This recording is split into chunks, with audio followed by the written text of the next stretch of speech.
Major da Reserva da Polícia Militar de São Paulo, o parlamentar iniciou nesse mês o primeiro mandato no Senado. Sérgio Olímpio Gomes recebeu 9.039.523 votos, sendo eleito em primeiro lugar em São Paulo e deixando para trás nomes tradicionais como Eduardo Suplicy, do PT, por exemplo. Um dos destaques do crescimento do PSL no Congresso Nacional, ele defende o pulso firme no combate à criminalidade. Major Olímpio, seja bem-vindo a esse programinha de rádio, um prazer recebê-lo aqui para falar sobre tudo, hein? Não vamos deixar de falar de nenhum ponto, hein, Major? Eu gostaria de agradecer, Edgar, Paulinho, Pepito, Caio, Vinícius e a milhões de pessoas, verdadeiramente milhões, que acompanham esse programa maravilhoso. E aqui nós estamos mesmo para falar de tudo mesmo. Eu acho que a população brasileira cada vez mais quer saber como é que se posicionam seus homens públicos e tem que se explicar sim, é prestar contas. Quero saber se já passou a vergonha da última sessão na casa. Da última vergonha. Eu quero saber se o senhor ficou envergonhado daquela sessão para a eleição do presidente do Senado. Foi feio aquilo, hein, Major? Olha, foi um péssimo exemplo para o país. Uma sessão extremamente conturbada, parecendo uma briga de rua, parlamentar arrancando pasta da mão do presidente, um parlamentar, senador, cabelo branco, querendo agredir outro. Então, aquela baixaria sem tamanho. E para o Senado, casa revisora, casa do equilíbrio. Então foi um péssimo exemplo para o país. No dia seguinte, ainda tivemos aquela outra vergonha de uma fraude grotesca em relação à primeira apuração. Fraude grotesca, que tem que ser apurado mesmo, tem que identificar a autoria, porque a população ficou assistindo aquele espetáculo dantesco, feio, e dizendo, escuta, isso aí é o que vai resolver ou modificar a legislação para melhorar o meu país. E cada cidadão indignado tem toda a razão. A água, a luz, o telefone, tudo que estava acontecendo ali é pago com dinheiro público. Major, mas todo mundo acha que isso tem que ser investigado de fato, essa fraude grotesca. Mas assim, como cidadão, o senhor acha que de fato a gente vai conseguir achar um culpado por essa fraude? Porque eu, como cidadão, percebo que nesse país a gente pede muita investigação, mas a gente não vê essas investigações serem concluídas necessariamente. O senhor, estando lá dentro, acha que a gente vai achar quem fez essa fraude? Eu não só acho, porque no momento, na hora que teve aquele episódio, eu já peguei o Coronel Miller do meu gabinete, que já fez de imediato um requerimento para a instauração de inquérito, porque se houve um crime, é um inquérito. Sim. Não é, vamos ver quem que é, puxa a orelha e não faz mais nada disso. Requisitando as imagens de circuito fechado, pedindo as imagens de meios de comunicação que lá estavam. Até porque de imediato já tive denúncias de que tinham mandado tirar funcionários lá do 28º andar, onde fica o circuito fechado de TV.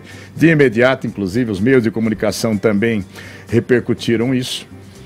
E eu continuo cobrando. Teve uma reunião do Colégio de Líderes, eu cobrei do presidente Davi Alcolumbre, ele falou, já despachei a documentação, deve estar chegando no corregedor da casa, que é o senador Roberto Rocha, que deve ser um inquérito. Você tem polícia legislativa com previsão constitucional. Se acontecer um crime, como aconteceu ali na área, tem que ser tomado providência. Não é se eu quero, se eu não quero. Eu sei que a turma do Deixa Disso tem falado, olha, eu tenho ouvido muitas críticas, as pessoas dizendo, o cara acha que veio da polícia, que isso aqui é uma delegacia de polícia, é um quartel da polícia, tudo tem que... Não, mas tem que investigar sim. E não pode ficar barato nesse momento, que é um tapa na cara do cidadão, aquela pichotada que se teve. Já teve canal de televisão que me botou ali em Snow Motion, falar, pode mandar para a perícia aqui, ó, que os 2 votos com xizinho aqui, a letra é a mesma, os que mostraram. Deixa eu só informar o ouvinte, claro, o ouvinte da Jovem Pan é informado, mas a gente está, o Major está se referindo à votação, né, para a presidência do Senado, da qual faz parte 81 membros e surgiram 82 votos. É esse voto a mais que é a questão aqui da nossa conversa inicial. O senhor era candidato também, por que o senhor decidiu retirar a candidatura? Em primeiro lugar, eu não decidi ser candidato. O meu partido me colocou como candidato, como uma missão do partido, e até para deixar muito bem claro para a opinião pública que o presidente Jair Bolsonaro não tinha um candidato dele, porque se veiculou pelos órgãos de comunicação que o candidato, hoje presidente Davi Alcolumbre, era apoiado pela Casa Civil, pelo ministro Onyx Lorenzoni, e isso poderia trazer graves consequências até para a estrutura de governo, para a votação de futuros projetos, se ficasse marcado, olha, o presidente da República tem um candidato, logo todos os outros são adversários do presidente, que não era uma verdade. Então eu, do partido do presidente, tive conversa com o presidente, junto com o líder da Câmara, com o delegado Valdir. O presidente deixou muito bem claro para a gente antes, falou: Olímpio, Valdir, busquem os espaços que for para o partido, mas eu, como presidente da República, eu não tenho o direito de me meter nem em eleição na Câmara nem no Senado. Como houve insistência mesmo de órgãos ou ministros se envolvendo nas candidaturas, o meu partido diz: Olímpio, você se lance candidato, se coloque. E eu me coloquei como mais uma opção, porque até então eu estava falando com todos os candidatos, com o Tasso Gereissati, com o Álvaro Dias, com o Espiridião Amin, né, com o Davi Alcolumbre, dizendo, com a Simone Tebet, olha gente, nós precisamos construir uma candidatura, nós temos que mudar o perfil desse Senado.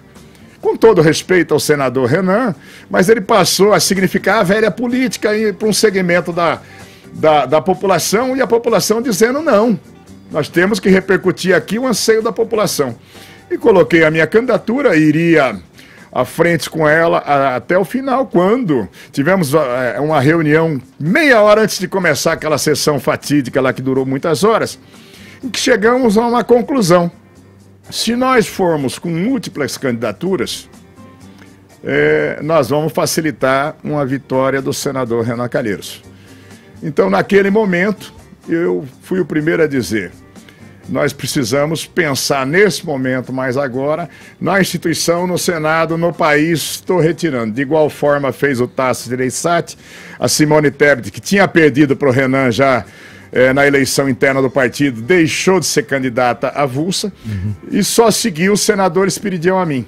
Sim. Tá? Mas se não houvesse isso, não haveria a desistência do senador Renan, e possivelmente nós teríamos um outro resultado para a eleição. Senador, foi isso que se passou. Sim. Senador, a minha pergunta é relacionada a esse tema da nova política, do PSL, e só cumprimentá-lo, é um prazer revê-lo sob escrutínio popular. Nos conhecemos no Pânico, onde você me ensinou que pato novo não mergulha fundo. Foi. Então, eu como o pato... filósofo venceslau-ense que tem essa frase. eu como pato novo, tenho me mantido seguro aí, nadando à margem. Aqueles biguá, né? O biguá. O biguazinho. Só a bundinha fica para fora. Pois é. É o seguinte, a minha pergunta sobre nova política é sobre fundo partidário, né? Em 2018, o fundo partidário totalizou esse mesadão que os partidos políticos recebem no Brasil, ele totalizou 888 milhões de reais. A esquerda chama isso, senador, de custo da democracia. Olha a ironia disso. Além disso, a gente teve o fundo eleitoral, né, no qual foram desviados da saúde, da educação e da segurança pública, que é um tema caro ao senhor, mais de 1 bilhão e 700 milhões de reais. Ao PSL, que à época era um partido pequeno, coube uma fatia de menos de 10 milhões de reais, certo? Só que atualmente o PSL tem a maior bancada da Câmara, são 55 parlamentares, o mesmo número do PT. Só que vocês têm o maior percentual de votos válidos. Isso significa que a maior fatia do fundo partidário desse ano de 2019 vai para o PSL. Eu estava dando uma olhada na LOA, que é a Lei Orçamentária Anual, e esse ano o fundo partidário terá inacreditáveis 927 milhões de reais, o que garante para o PSL 118 milhões de reais do nosso dinheiro público. As eleições de 2018, elas mostraram que é possível obter grandes resultados políticos, expressivos resultados eleitorais, sem a necessidade de uso do dinheiro público. A campanha à presidência da República custou menos de $1 milhão. Eu queria saber, para usar uma expressão do professor Modesto Carvalhosa, se o PSL vai ter a decência de abdicar dessa verba, como faz o Partido Novo, ou se vocês vão fazer como o PT e embolsar esse dinheiro. Bom, em primeiro lugar, esse fundão eleitoral de 1.700 que você falou, eu lutei contra isso de todas as formas. Eu ainda estava no Solidariedade, os parlamentares diziam, você tá discutindo, gritando, mas na hora de usar o dinheiro você vai usar. Depois eu fui para o PSL, fizemos a campanha aqui, eu me recusei a receber qualquer centavo desse recurso, porque você usou a palavra certa, foi um desvio de serviços essenciais para a população e ainda queriam que esse fundo fosse maior. Com relação ao fundo partidário, né, esse ano, por exemplo, o PSL em São Paulo, desses 118 milhões, ele não vai ter um centavo. Até porque nós ainda estamos com liminares discutindo na justiça o funcionamento do partido. Os antigos dirigentes do partido fizeram tanta pichotada em prestações de conta de 2009 a 2016, vocês sabem disso. Né? Comigo eu digo aberto mesmo, eu consegui montar a chapa e disputar uma convenção com a liminar, porque o partido tem restrição eleitoral de receber qualquer centavo. Então nós temos problemas seríssimos. Essa questão desse fundão da democracia, ele tem que acabar mesmo. Esse fundo partidário, ele ainda é uma excrescência, você teve 927 milhões de reais para o funcionamento dos partidos políticos. Eu não respondo pela direção nacional do partido, mas o que nós pudermos fazer para a redução desses recursos, ou até para que o partido tenha, eu estou com a existência do partido, com contribuição de cada um dos participantes do partido, das municipais, e nós vamos sobreviver o ano todo, você pode ter certeza. Vamos ter uma dificuldade maior para poder fazer o programa eleitoral do partido, para ter uma produçãozinha maior, mas, né, e se depender, eu tenho certeza, do Jair Bolsonaro, quando nós estávamos na pré-campanha, um dia eu falei para o Bolsonaro, falei, rapaz, como é que nós vamos fazer a campanha para ter uma gravaçãozinha mais elaborada, uma coisa dessa? Ele falou, vamos fazer que nem a gente faz todo dia. Nós só vamos aumentar um celular, grava com o celular mesmo, só vamos botar um gravando a gente falando para dizer que nós estamos fazendo com o celular mesmo. Então, eu acho que nós estamos passando por um novo momento, e isso também vai passar sob a apreciação. Não teve nenhuma reunião da executiva nacional do partido, mas muita gente do partido vai tentar ter essa posição que teve o Novo também em relação a isso. Com relação ao fundão da democracia, ficou aberto para o partido. Quem quiser usar o dinheiro, muita gente usou esse dinheiro. Eu disse, olha, eu não vou usar esse dinheiro, eu debati contra, eu acho que não é próprio você usar recursos públicos para isso, né? Acaba perdendo um pouco a essência de dizer do Novo. Major, desculpa interrompê-lo, mas como fazer isso de modo que essa mudança seja efetivada? Porque assim, você isoladamente tem esse discurso que a gente está ouvindo. Mas não é. Agora, para isso virar isoladamente, a gente sabe o tamanho da dificuldade. Quando nós fomos ter uma reforma, uma mini reforma eleitoral, eu saí coletando assinaturas para diminuição de 1/3 do Senado e da Câmara. E eu precisava de 171 assinaturas. Eu não cheguei em 90, e o que eu ouvi de desaforo... Porque, por exemplo, tudo que você vai falar em relação à legislação eleitoral... É a coisa mais difícil de aprovar, porque ninguém quer dar tiro no próprio pé. Então, parece que ninguém tem interesse em aprovar isso. Existe uma coisa, que é o que vocês estão fazendo agora, repercussão para a opinião pública, a cobrança, acompanhar cada parlamentar, cada partido, se está usando recurso porque mesmo, o dado da realidade, só... o dado da realidade que a gente tem, senador, é que atualmente o maior partido, né, a maior bancada do Brasil se elegeu sem o uso de recurso público. Então não faz sentido nenhum agora abocanhar essa Você não tenha dúvida, e eu tenho certeza que isso vai ser uma pauta de discussão muito intensa no partido. Para mim não tem a menor dificuldade de abrir mão do que eu já não tenho. Sim. Olha, a gente está conversando nessa manhã de sexta-feira com o senador eleito Major Olímpio. Daqui a pouco a gente volta nesse papo, agora 11 horas, 1 minuto, horário de Brasília. Estamos de volta com o Morning Show dessa sexta-feira, hoje recebendo aqui a presença do senador eleito Major Olímpio, conversando com a gente. Paulinha, como é que tá a nossa hashtag aí? Como é que os tuiteiros estão reagindo à nossa hashtag de hoje? Olha, os tuiteiros estão participando com várias perguntas, Edgar. Posso fazer algumas Manda aí, aqui? Já transfere. Olha, da Lene Souza, ela mandou a seguinte, ó. Você acredita que pautas importantes como pacote do Moro, Previdência, reforma tributária passarão? E o mau exemplo de milhões de assessores continua?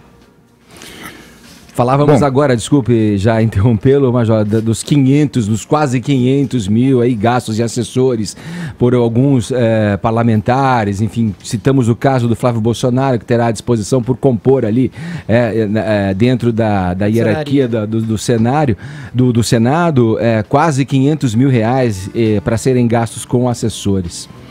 Bom, em primeiro lugar, a questão das reformas, elas são mais do que necessárias de serem realizadas. Então nós temos que esperar que haja discernimento, espírito público do Congresso a partir do encaminhamento dos projetos para o Executivo, seja da Previdência, seja em relação à reforma tributária, e um pacote da segurança, esse primeiro pacote, porque... Só no Brasil nós temos 65 mil ou muito mais mortes por ano. Eu digo muito mais porque nós temos também 40 mil brasileiros desaparecidos por ano, que a grande maioria são executados, enterrados em covas rasas aí, e o número é muito maior. Então nós precisamos combater a criminalidade endêmica. Com relação a quadros, seja em todos os poderes, há um processo de enxugamento e ele tem que se concretizar. Também em relação ao Executivo, está em pleno desenvolvimento-se de cortar cargos de livre provimento. O Brasil tinha mais de 100 mil cargos de livre provimento, de livre nomeação na área federal. Estão sendo feitos muitos cortes em relação a isso, deixando na necessidade. Isso vai ter que chegar no Legislativo também.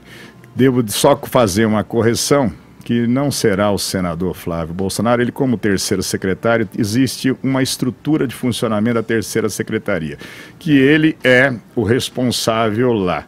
Não significa que as nomeações lá serão de pessoas que ele...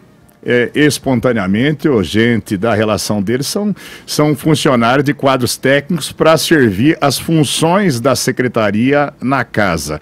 A ideia do presidente Davi Alcolumbre, sim, eu estou na primeira semana lá, de fazer uma avaliação em relação a reais necessidades, porque também o Legislativo tem que dar o seu exemplo nesses cortes, não tenha dúvida. É o que eu disse no bloco anterior, quando eu fiz a emenda, e vou continuar insistindo nisso, que nós temos a Câmara dos Deputados com 513 deputados muito grande.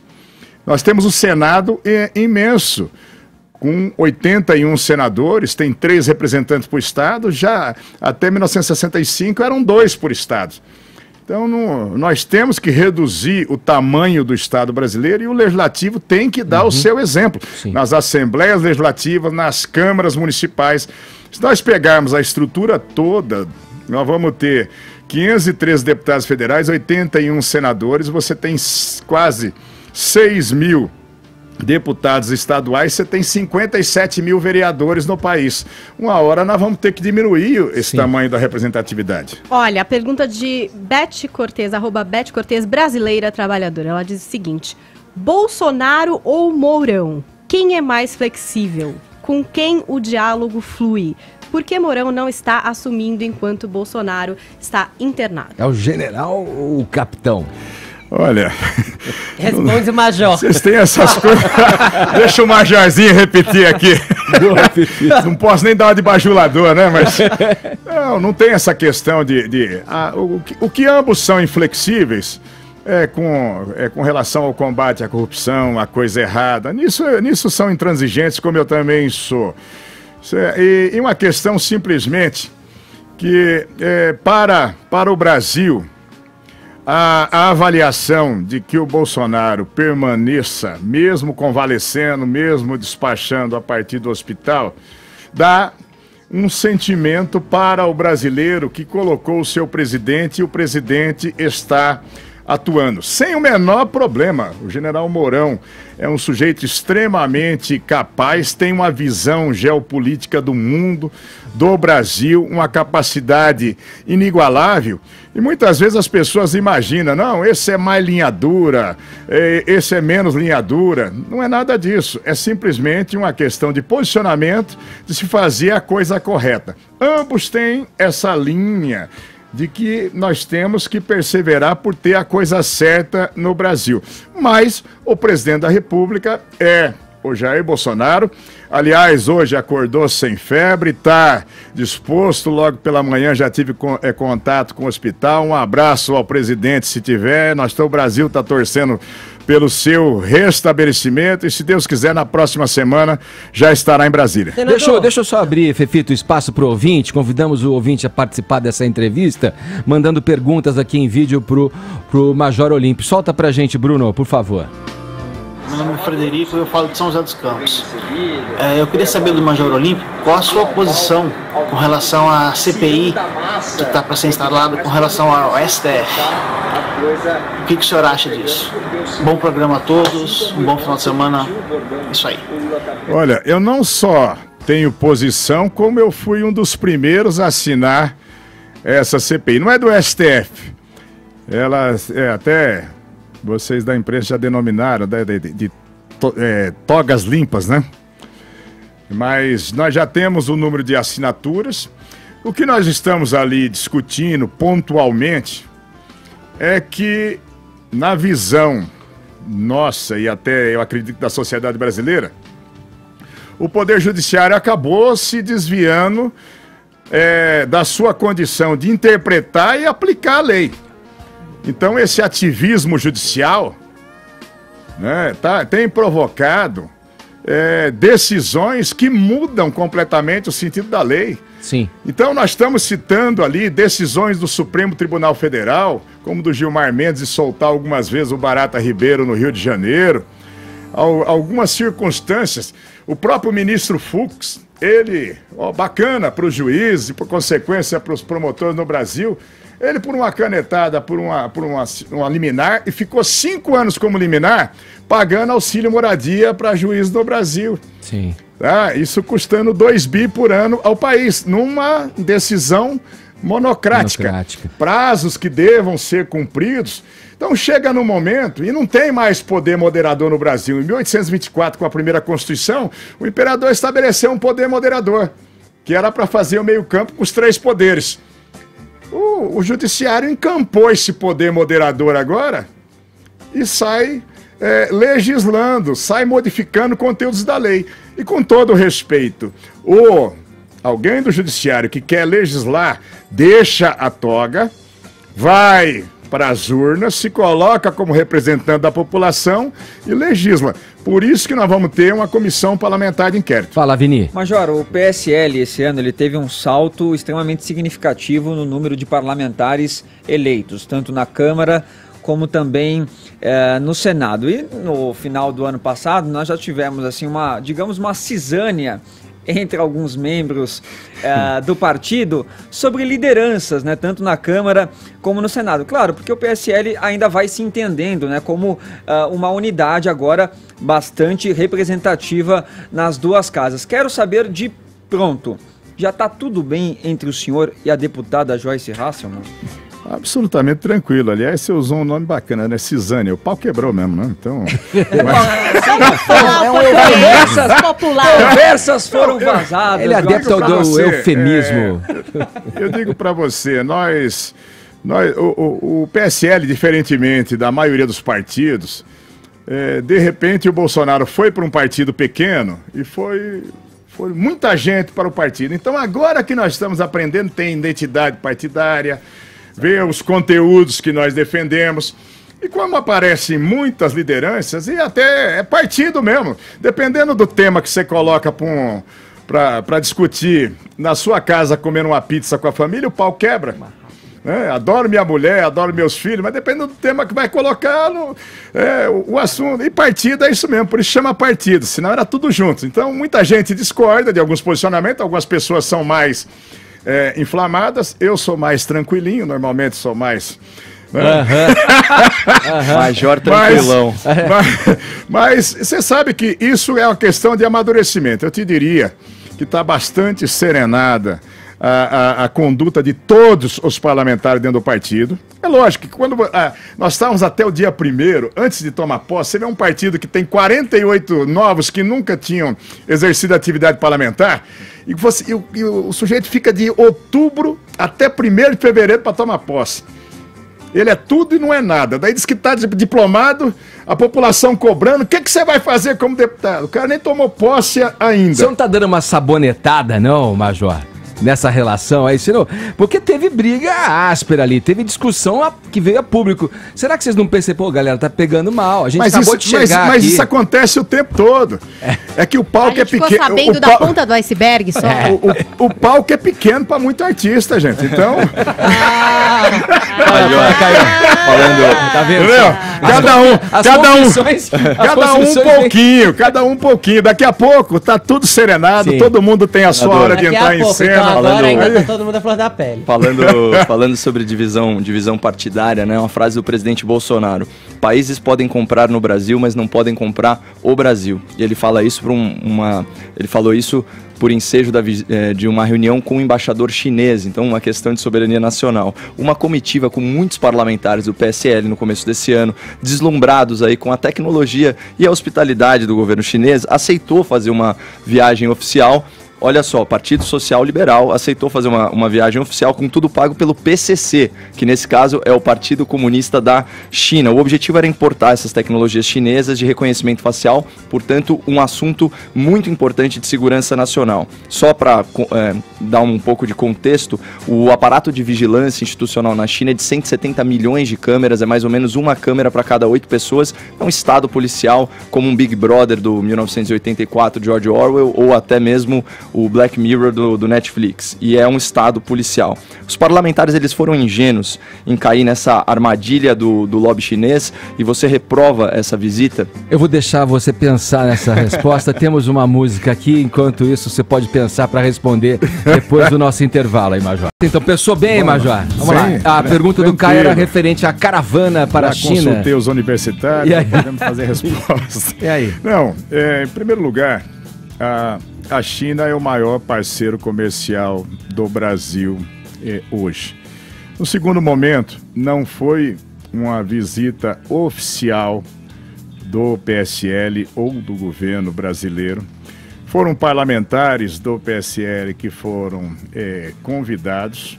Eu até declarei e repito, eu não teria o tempo, não fui convidado, eu não teria o tempo para ir em função das minhas obrigações nesse período de transição. Senão eu teria ido. Essa questão de equipamento de identificação facial é o sonho nosso. O Rio de Janeiro já está dizendo que vai adotar agora para o Carnaval. Isso vai facilitar demais a segurança dos brasileiros. A questão da preocupação e durante a campanha e as manifestações do hoje presidente Jair Bolsonaro em relação à China e outros países é justamente a manutenção da soberania brasileira. Mas ele mesmo tem deixado muito bem claro que as relações comerciais com a China, com os países árabes, isso é uma prioridade, são soluções para o Brasil, geram emprego, renda. não há nenhum comprometimento com posições ideológicas do governo brasileiro ou do governo chinês. Eu acho que acabou tendo uma tempestade num copo d'água em relação a isso, né? E o coitado dos parlamentares que lá estavam, na boa vontade de dizer, olha, e antes de assumir, deixa eu ir buscar alguma coisa. Eles estão produzindo, inclusive, um relatório que será apresentado não só ao partido, como à área econômica do Brasil, às relações exteriores, né? E repito, o maior parceiro comercial do Brasil hoje é a China, e o Brasil quer ampliar isso. Major, eu vou pedir para o senhor nos acompanhar agora. Estamos recebendo a presença aqui do grande Vanderlei Nogueira para falar de um assunto triste, mais uma tragédia que acontece no Brasil a respeito do incêndio no chamado Ninho do Urubu, onde ficam as categorias, onde o Flamengo, o time profissional, treina, onde ficam também alojadas as categorias de base. Uma tristeza, hein, Vanderlei? Bom dia. Bom dia a todos. Aconteceu realmente uma tragédia pela manhã, um incêndio que vitimou 10 pessoas, essa foi a primeira informação, 10 pessoas e 3 foram levados para, mais 3 pessoas que foram levadas para hospitais. 3 garotos. E só não foi maior a tragédia porque naquele centro de alojamento dos garotos foi cancelado o treinamento ontem e os garotos que moravam no Rio de Janeiro foram para suas casas. Só ficaram os garotos de outros estados e de cidades distantes. Tanto é que um deles é chamado Cauã, eu registrei o nome, é de Fortaleza, no Ceará. Nós temos 3 áudios, Edgar, eu sei que vocês já falaram a respeito, mas que chegaram há instantes para a Jovem Pan. Nós pedimos até para que a voz, o ouvinte vai perceber, fosse distorcida por motivos óbvios, porque o Flamengo recomendou que ninguém falasse a respeito. Eu queria que você mostrasse. Vamos lá. 4 funcionários, 4 atletas da base e 2 em avaliação. Explodiu um ar-condicionado no alojamento. Essa foi a causa. Essas coisas que acontecem em Minas, essas coisas que aconteceu hoje no Flamengo, entendeu? Essas coisas que andam acontecendo aqui no Brasil, é tudo coisa que tem como evitar. Você entendeu? Mas só que nós moramos num país do olho grande, né? Da ambição, né? Então quem sofre é quem perde a família, entendeu? Quem sofre é a família, né? Agora, você vê aqui no Flamengo ali, eu tô vendo agora, as caixas d'água tudo aberta no CT, 6 caixas d'água abertas, né? Os caras fazem comida, blá blá blá blá blá blá, né? Isso aí é uma grande falha. Pode ser pequena, mas é uma grande falha. Tá mostrando o CT do Flamengo pro lado de cima, o helicóptero. Tem 6 caixas d'água sem tampa. Aí você olha, a caixa d'água tá suja. Então o que acontece? Isso que aconteceu no Flamengo hoje é exemplo para outros clubes do Brasil. Entendeu? Principalmente pro Norte e Nordeste, onde são muito quentes. Orientação na base. Entendeu? Orientação na base. Né? Então, o que fizeram? Nada.